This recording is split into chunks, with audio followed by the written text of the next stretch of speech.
आज की वीडियो के अंदर हम डिस्कस करेंगे सेकेंड ईयर मैथमेटिक्स के एमसीक्यूज और आज का हमारा टॉपिक होगा straight line and general equation of straight line. Pass papers के अंदर जितने भी एमसीक्यूज आए हुए हैं इस टॉपिक के हवाले से वो सारे एमसीक्यूज हम डिस्कस करेंगे।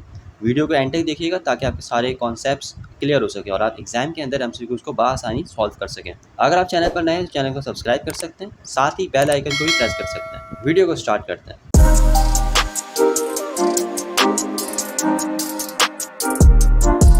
तो सबसे पहला सवाल जो हमारे पास है वो है the distance between 2 points mu cos theta mu sine theta and 0,0 यानी ये ओरिजिन पॉइंट ही हो गया हमारे पास।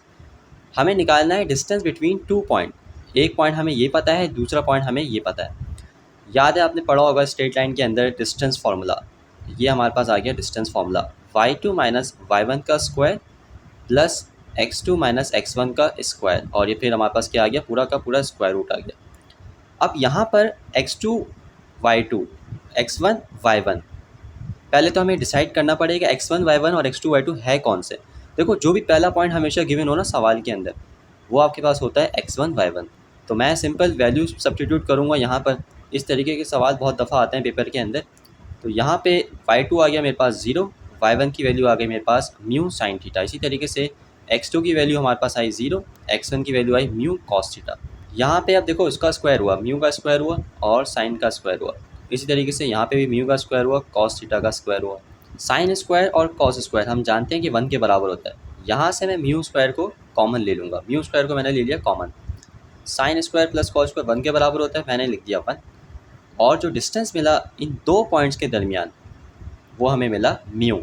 अब म्यू कोई भी वैल्यू हो सकती है, कांस्टेंट वैल्यू हो सकती है। तो इस तरीके के सवाल ज़्यादातर आपको पेपर में दिए जाते हैं डिस्टेंस फार्मूले के, तो आप आसानी इस फार्मूले के थ्रू कर सकते हैं इसको। इसके बाद जो हमारे पास सवाल है क्वेश्चन नंबर 2 है the perpendicular form of the equation of a straight line is. 5 तरह की फॉर्म आपने पढ़ी होंगी किसी भी लाइन के इक्वेशन को निकालने के लिए, general equation of straight line में। ठीक है, उनमें से पांचवा जो मेथड था वो था हमारे पास परपेंडिकुलर फॉर्म और उसकी जो इक्वेशन होती है वो होती है ये x cos alpha plus y sin alpha equals to p। अब देखें पास पेपर के अंदर ये वाला सवाल आ चुका है, तो ऐसा ज़रूरी तो नहीं है कि सिर्फ यही वाला सवाल रिपीट हो। इनके अलावा जो 4 मेथड हैं वो भी आपको याद रखना है। पहला था आपके पास पॉइंट स्लोप फॉर्म, दूसरा था आपके पास 2 पॉइंट फॉर्म, तीसरा था आपके पास स्लोप इंटरसेप्ट फॉर्म, चौथा था आपके पास 2 इंटरसेप्ट फॉर्म और आखिरी आपके पास था दैट इज़ परपेंडिकुलर फॉर्म। तो ये आपको पांचों मेथड याद रखने। इसके हमारे पास क्योंकि एमसीक्यूज आया हुआ है ये पेपर के अंदर, इस वजह से इसको मैंने लिख दिया x cos alpha plus y sin alpha equals to p। सही है। एंड देन अगला सवाल हमारे पास आता है question number 3 the coordinates of the centroid of the triangle whose vertices are 2,8, 8,2 and 9,9। एक ट्राइंगल है, उसके तीनों वर्टिसेस हमें पता है x1 y1 x2 y2 x3 y3, ये तीनों हमें पता है। हमें निकालना है ट्राइंगल का सेंट्रॉइड। सेंट्रॉइड कैसे निकालते हैं, इसका क्या फॉर्मूला होता है, आइए डिस्कस करते हैं। सेंट्रॉइड ऑफ अ ट्राइंगल का हमारे पास फॉर्मूला आ गया है x बराबर है हमारे पास x1 plus x2 plus x3 over 3। इसी तरह y बराबर है y1 plus y2 plus y3 over 3। अब यहाँ पे मैं x1 x2 x3 की तीनों की वैल्यू यहाँ पे सब्स्टिट्यूट कर दूंगा पीछे से निकाल के कोऑर्डिनेट्स से। कोऑर्डिनेट्स हमारे पास गिवन थे, y की भी वैल्यू यहाँ पे मैंने सारी सब्स्टिट्यूट कर दी। जब इनको सॉल्व करा तो मेरे पास x की वैल्यू आई 19/3, y की वैल्यू आई मेरे पास 19/3। तो ये सेंट्रॉइड का आपको फॉर्मूला याद रखना, आप आसानी से एमसीक्यूज को कवर कर सकते हैं। क्वेश्चन नंबर 4 है हमारे पास the distance of point 2,3 from x axis. अब देखो ये distance of point from x axis ये हमारे पास है पॉइंट टू लाइन डिस्टेंस फॉर्मूले का और उसका फॉर्मूला हमारे पास होता है ax1 plus by1 plus c over square root a square plus b square. याद रहे x एक्सिस से हमें डिस्टेंस निकालना है इस पॉइंट का। पॉइंट पता है x एक्सिस क्या है, एक जाहिर सी बात है एक लाइन है, और x एक्सिस पे हमें पता होना चाहिए x एक्सिस की इक्वेशन क्या होती है। तो x एक्सिस की जो इक्वेशन होती है हमारे पास वो होती है y इक्वल्स टू 0। ये हमारे पास इक्वेशन होती है किसकी, x एक्सिस की। आगे चल के आपको पता चलेगा कि y एक्सिस की भी इक्वेशन क्या होती है। ठीक है, अब यहाँ पे हमने पता चल गया कि इक्वेशन हमारे पास ये y इक्वल्स टू 0। इक्वेशन जो होती है हमारे पास उसकी जनरल फॉर्म ये होती है हमारे पास ax plus by plus c। यहाँ पे मेरे पास अगर आप गौर करें a की वैल्यू मुझे पता है क्या है 0, क्योंकि y किसके बराबर है 0 के, b की वैल्यू किसके बराबर है 1 के और c की वैल्यू भी 0 है। उसके बाद हमारे पास अगर हम गौर करें x1 की वैल्यू हमारे पास क्या है 2 है, y1 की वैल्यू हमारे पास क्या है 3 है। इन तीनों वैल्यूज़ को यानी ABC की और x1 y1 की वैल्यूज़ को मैं सब्स्टिट्यूट कर दूंगा डिस्टेंस फार्मूले में, पॉइंट टू लाइन डिस्टेंस फार्मूले में। तो मेरे पास जो आंसर आएगा 0 + 3 + 0 स्क्वायर रूट 0 का स्क्वायर प्लस 1, तो आंसर मेरे पास आ जाएगा, डिस्टेंस आ जाएगा मेरे पास 3 यूनिट। इसका मतलब ये हुआ जो आंसर हमारे पास आ रहा है वो आ रहा है 3 यूनिट आ रहा है, ये वाला y जो कोऑर्डिनेट था वही हमारे पास आंसर आ गया डिस्टेंस का। क्वेश्चन नंबर 5 है हमारे पास, the distance of point 4,5 from y axis. हमें डिस्टेंस बताना है, 4,5 हमारे पास पॉइंट पता है और y एक्सिस से हमें डिस्टेंस बताना है। इक्वेशन ऑफ y एक्सिस मैंने बताया था, आगे चल के हम डिस्कस करेंगे, तो वो होती है x = 0। ए की वैल्यू अब यहाँ पे क्या है, दोबारा से चेंज हो गई। देखो अब यहाँ पे ए की वैल्यू कुछ ना कुछ आ गई है, दैट इज़ 1। बी की वैल्यू यहाँ पे 0 है क्योंकि यहाँ पे कोई बी की वैल्यू है ही नहीं, y है ही नहीं यहाँ पर। सी क्या है, यहाँ पे 0 है।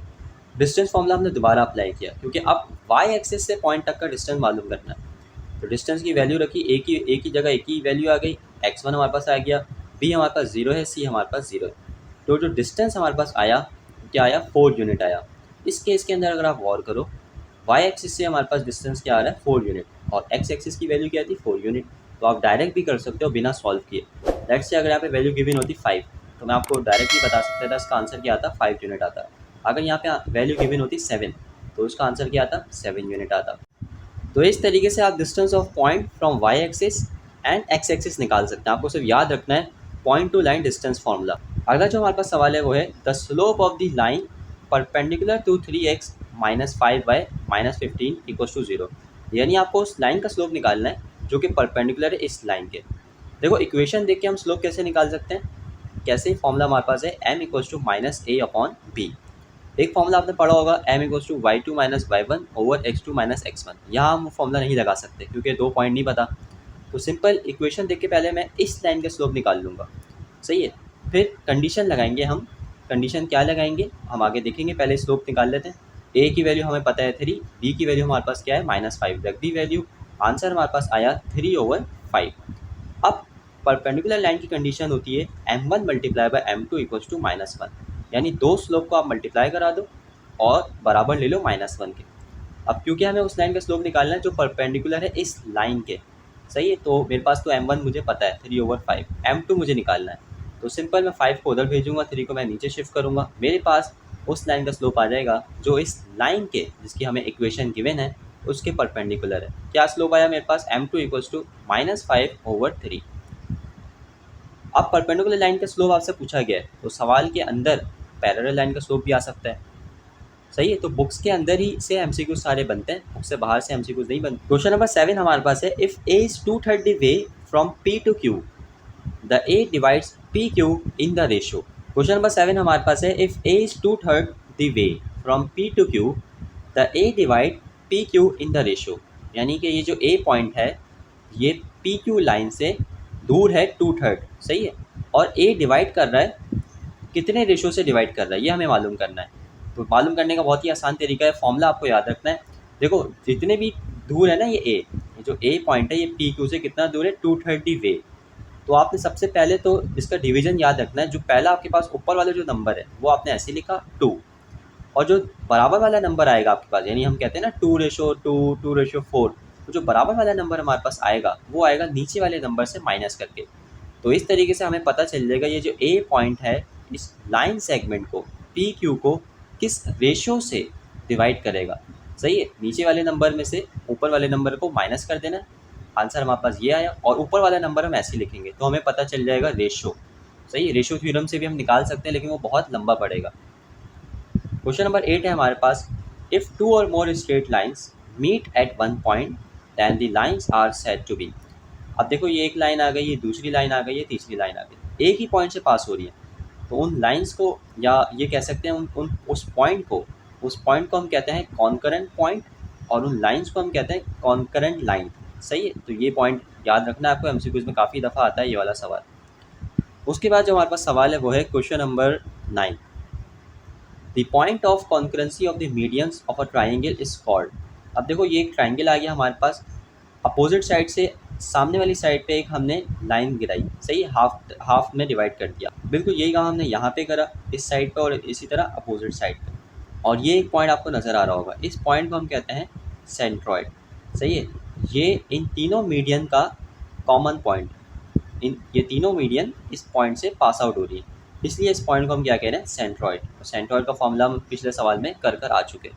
क्वेश्चन नंबर 10 हमारे पास है the X intercept of y equals to X square plus X minus 6r।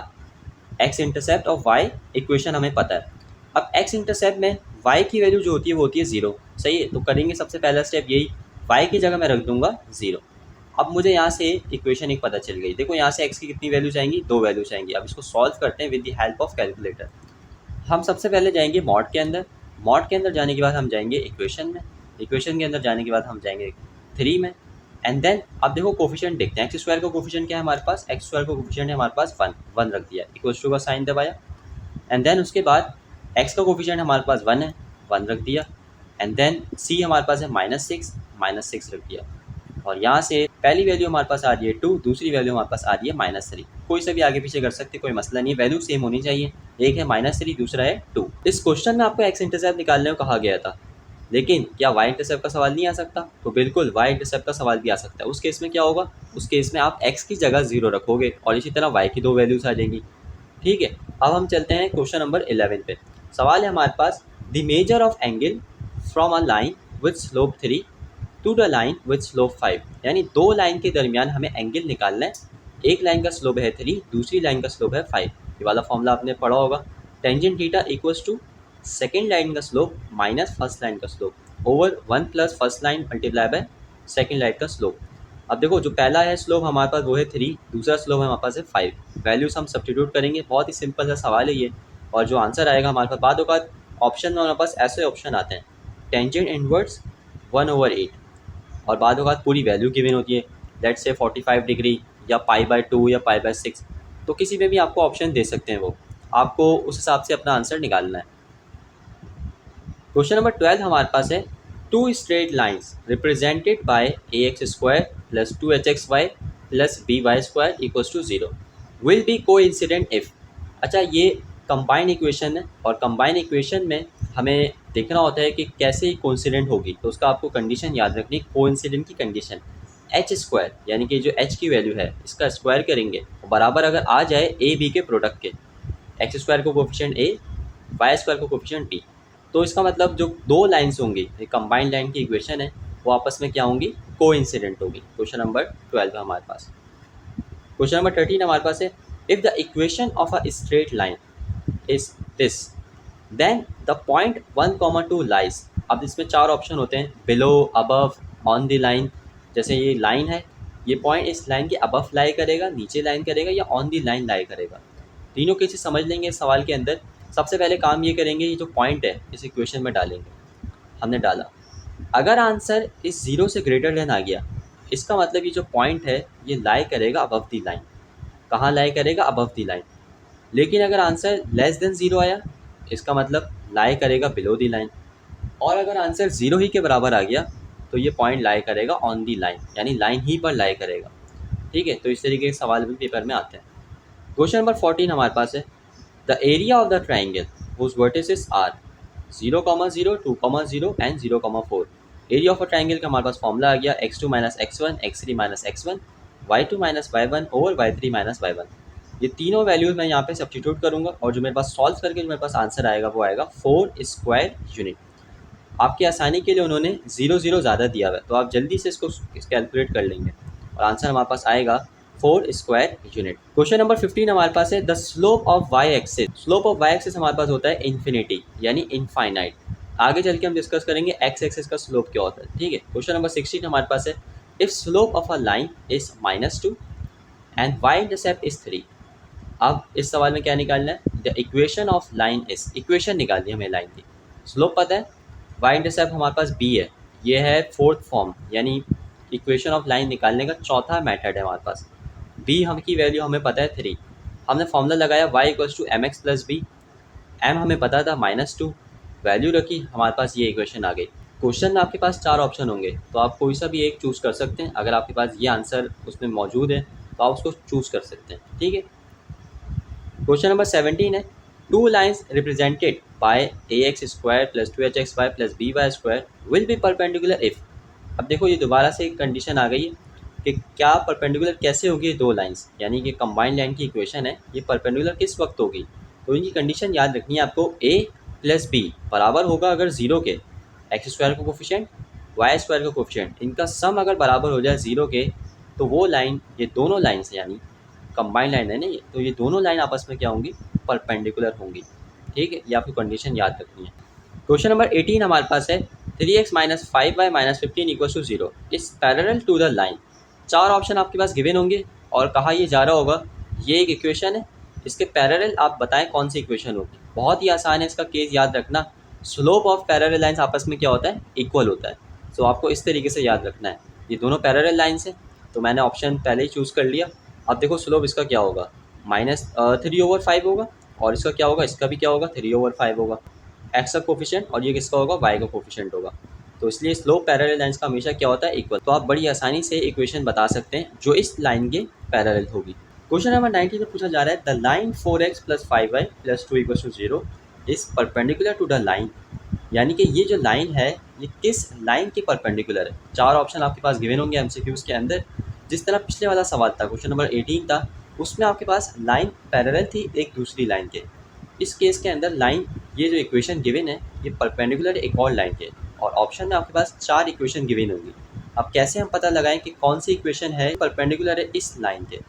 ठीक है, तो आपको कंडीशन याद रखनी है ये वाली, m1 multiply by m2 equals to -1।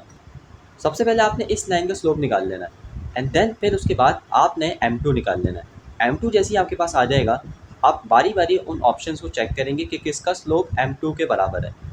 अगर उस इक्वेशन का स्लोप m2 के बराबर आ जाए, इसका मतलब ये होगा कि ये जो लाइन है ये इस लाइन के परपेंडिकुलर है। तो इस तरीके से आप 18 और 19 आराम से कर सकते हैं। बस आपको देखना ये है कि कंडीशन क्या है, पैरेलल कंडीशन है तो स्लोप क्या होगा, बराबर। परपेंडिकुलर कंडीशन है तो स्लोप क्या होगा, कंडीशन लगेगी m1 multiply by m2 equals to -1। Question number 20 है हमारे पास, if a straight line is parallel to y axis then its slope is.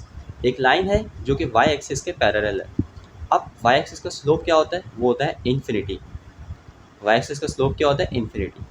Slope of line बराबर किसके होगा, स्लोप ऑफ y एक्सिस के, क्योंकि पैरेलल लाइंस हमेशा बराबर होती हैं, उनके स्लोप जो होते हैं वो हमेशा बराबर होते हैं। तो इसका मतलब ये होगा उस लाइन का स्लोप क्या होगा, उस लाइन का स्लोप हमारे पास होगा इन्फिनिटी। इसके बाद question number 21, a line is parallel to x axis if its slope is. एक लाइन है जो पैरेलल होगी किसके, x एक्सिस के, इसका हमें स्लोप बताना है। स्लोप ऑफ x एक्सिस हमारे पास होता है 0। स्लोप ऑफ x एक्सिस क्या होता है हमारे पास, 0। तो लाइन का स्लोप बराबर होगा x एक्सिस के स्लोप के, क्योंकि पैरेलल की कंडीशन है। तो इसका मतलब ये हुआ स्लोप ऑफ लाइन भी किसके बराबर होगा, 0 के। एंड देन लास्ट सवाल हमारे पास आ गया, if two lines are perpendicular then. अभी कंडीशन होगी आपके पास, चार ऑप्शंस होंगे। जब दो लाइंस आपस में परपेंडिकुलर होती हैं तो इस तरीके से भी आप उसको चेक कर सकते हैं, यानी a1 multiply by a2 plus b1 multiply by b2। ये कोफिशिएंट है, ये एक इक्वेशन है। a1 x1 का कोफिशिएंट हुआ, b1 y1 का कोफिशिएंट हुआ। इसी तरीके से a2 x2 का कोफिशिएंट हुआ और b2 y2 का कोफिशिएंट हुआ।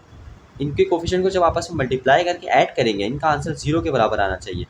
ये वाली कंडीशन ना आप क्वेश्चन नंबर 19 में भी अप्लाई कर सकते हैं, जब आपको चेक करने क्या दो लाइन आपस में परपेंडिकुलर है या नहीं। तो आज हमने एमसीक्यूज डिस्कस करे straight line and general equation of straight line के। सेकेंड ईयर मैथमेटिक्स का ये टॉपिक था, या क्लास 12 का ये टॉपिक था।